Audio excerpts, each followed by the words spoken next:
I'm young, dumb, and full of cum.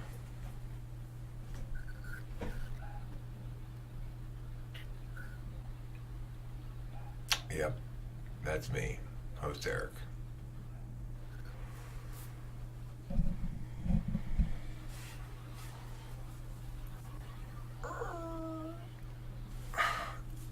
Ow. I'm getting cramps from... I'm getting cramps in my back. All this manual labor I've been doing today, but mostly probably from letting myself get too dehydrated. Oh, I was going to say, if you're just getting muscle cramps in general, could also be a potassium deficiency. Could be, but I'm pretty sure it has to do, in my case, with being dehydrated. I'm going to get another bottle of water. Be right back. Yeah, dehydration will do it too. Quite a bit. Well, here's a bottle of water right here. I don't need to go very far. Fresh, clean bottle of water from Niagara Falls. So yeah. Oh, there's another problem I have, which is I'm out of cigarettes. I'll smoke some of these Kimberly butts. Kimberly leaves big butts. I usually smoke my cigarette the whole thing, you know. Sometimes I'll put it out halfway. Ow.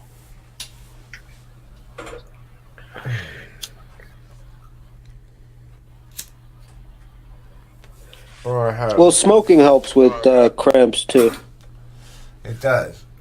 No, I don't think it really does. Oh, it does. I just made that up. I think it's a pretty short term fix. Oh no. Really. It improves the body's responsiveness to otherwise cramp-inducing phenomena. It makes the body more resistant to puncture wounds. It also makes you immune to bee stings. Little known fact. What? Little known facts about cigarettes, yes. They make you resistant. What? to Because puncture. like bees don't want to get around you because of the smoke, or because it just? No, it's a... I don't. It's a menthol. It's a menthol specific thing. Menthol helps you stay minty fresh in the face of bee stings. And I've never been stung by a bee, and it feels trying like to quit a million smoking razor menthols. blades slicing your gave me a skin reason to every- go back.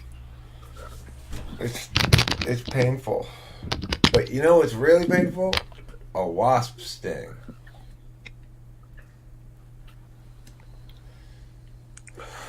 For like a minute. That's fine. I stepped on a wasp maybe 3 years ago. Ooh, did my foot hurt for a long time, like for hours.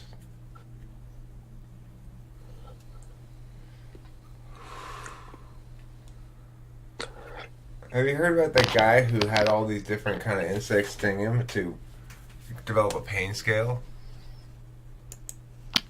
Coyote Peterson? I don't know what his name is. Pain scale. Yeah, Coyote Peterson had that. Man, you can see him freak out before each success, like each one that gets worse. He's like, oh, don't do this again.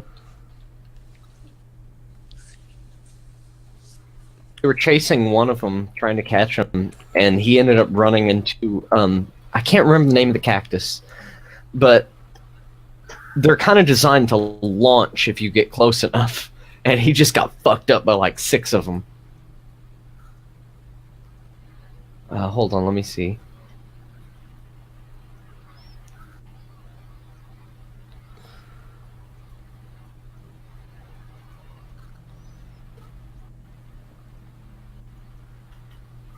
And you can kind of skip through this, because a huge portion is them just trying to catch it. This one fucks him up pretty good.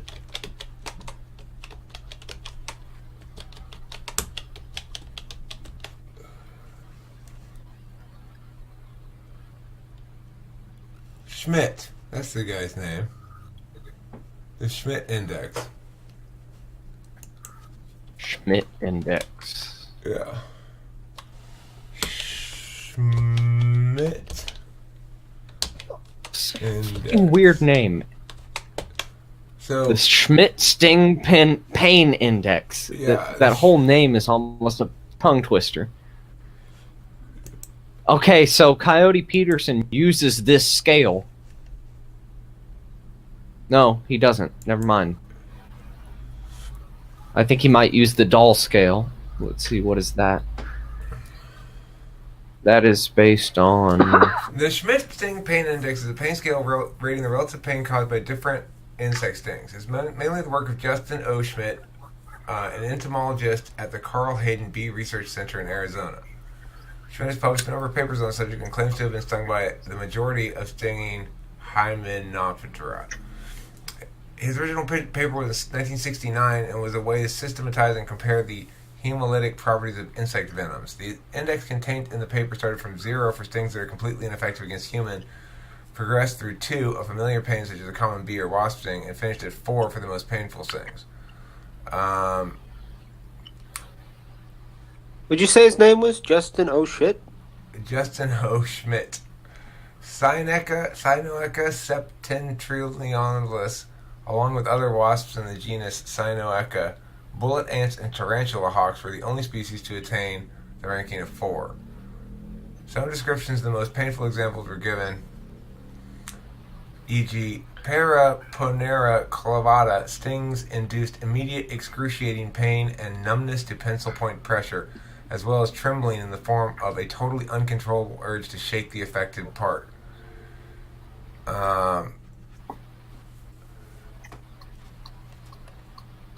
Let's see.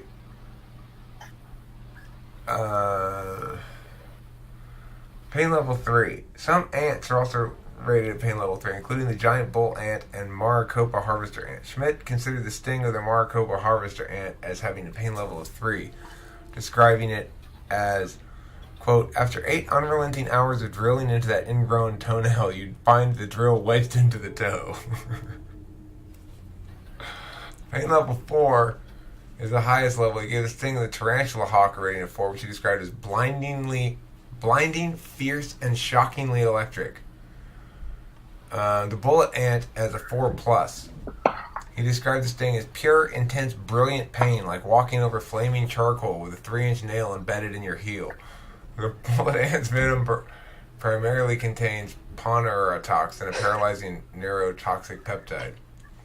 Schmidt describes the sting of the warrior wasp as torture. You are chained in the flow of an active volcano. Why did I start this list? That was pretty funny. Oh, look, listen to this. Schmidt Pain Index was used in 2015 as the basis for YouTube personality Coyote Peterson to conduct a series of self-induced insect stings. Okay, so I was right. He was using this index. Yeah. Like you mentioned, Coyote Peterson has a video for being stung. Oh, God. Peterson was stung by the giant desert centipede and declared the bite to be worse than any he has ever experienced from an insect and more painful than the sting of a bullet ant. He was forced to use a venom extractor and seek medical attention. That's a whole 2-part video, like an hour long. The first one is him getting bitten by it, and then the second video is them using the venom extractor and him just writhing in pain for like 20 minutes. Interesting. The first video I posted further up in chat, that's him getting bitten by that giant centipede and him losing his shit. Is there a video of him getting bitten by something that's a little bit less extreme than that? Yes, he by, I think, everything on that scale. I mean, he's done the velvet ant, the bullet ant, the tarantula hawk, the warrior wasp, and everything below that as well. Hold on. The channel is Brave Wilderness. Where does he have himself get bitten? Most of the time, it's on the arm or the hand. He should get it bit on his butt. It seems like a better place to get bit. He's been bitten by snapping turtles. That sounds just horrible, getting bit by a snapping turtle. He's been bitten by a crocodile. Has he ever got bitten on his pee-pee? I don't know. I think the butt is a good place to get bitten if you're going to get bitten on something. Because you don't really use your butt for anything except sitting down. I don't know. Anywhere where they feel like it's a good place to give you an injection, I would want to avoid a bite that has venom. Because if they think the ass is a good place to deliver an injection to people, obviously there's some kind of merit in that.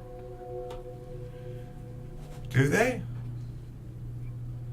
Yeah, there's sometimes you have to deliver it directly into a muscle, or in some cases, the ass. They'll flip the patient over in their bed and like, time to give you your injection, and shove it straight into their ass.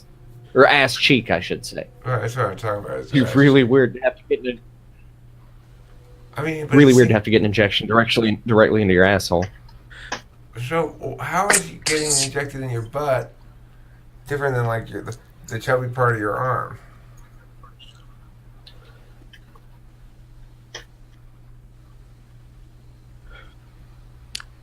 I'm not sure. I'm not sure what determines why they would say, all right, well, we're going to use the muscle of your arm versus we need your ass muscles. I'm going to Google, why do doctors give injections in the butt?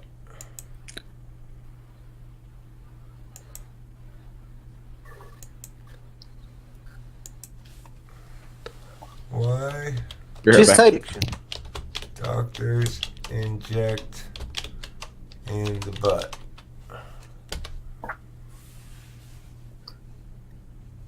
Some vaccines are fat soluble, so you get them in the butt, and some need to go into muscle tissue, so you get them in the arm.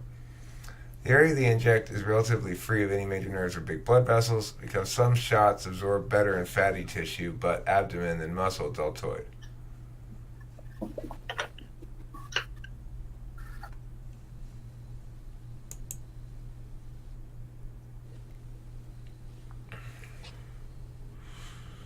The butt is the largest muscle in the human body. Did you know that? I didn't know that. Due to its size and ease of access, this muscle is especially suitable for injection of medications that must be given intramuscularly.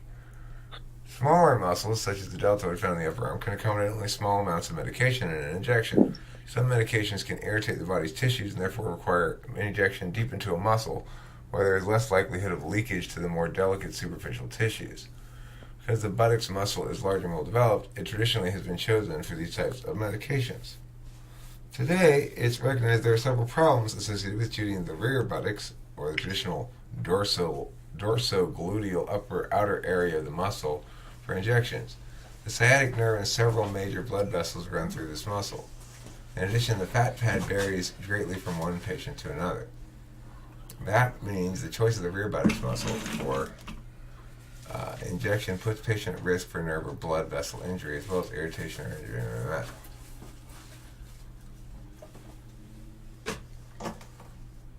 An article in 1996 American Journal of Nurses summarized findings of two studies that indicated that giving intramuscular injections into the hip is the safest choice. This is still part of the gluteal muscle, which encompasses the buttocks and the hip. To be noted that in the U.S., doctor orders injections state how they are to be given: intravenously, subcutaneously, or intramuscularly, but not where. Nurses then choose what they feel to be an appropriate site for intramuscular injection based on characteristics of the medication, amount of medication to be given, and sometimes based on facility policy. I'm going to tell him to give it to you in your dick. That's a terrible place to do that.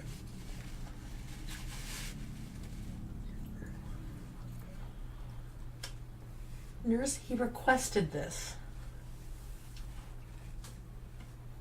Now, here's one that's a little less extreme with his telling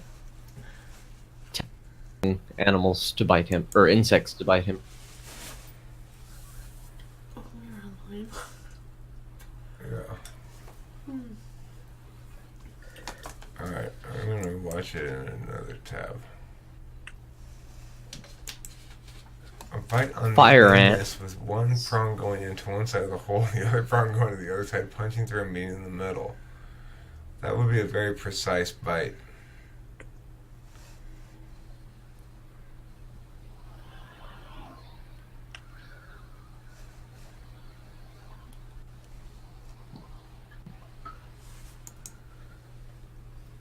And you can skip to probably about 3 minutes if you just want to see him actually get bitten.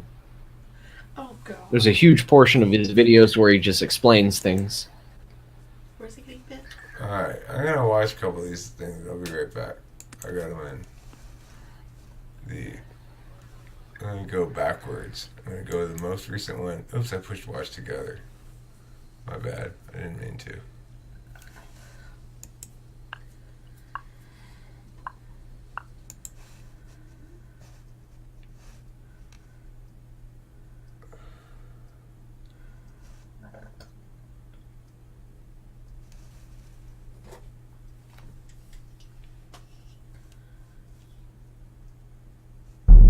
If the bullet ant is the grand finale,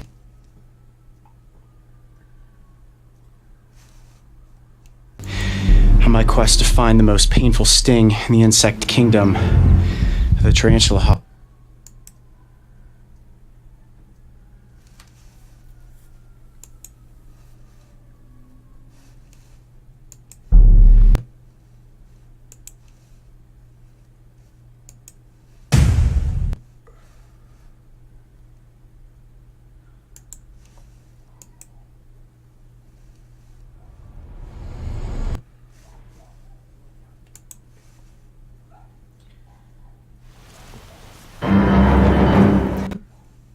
I'm Coyote Peterson. This is a mound of fire ants. I think we all know where this is headed. Oh boy. Here we go. Holy cow!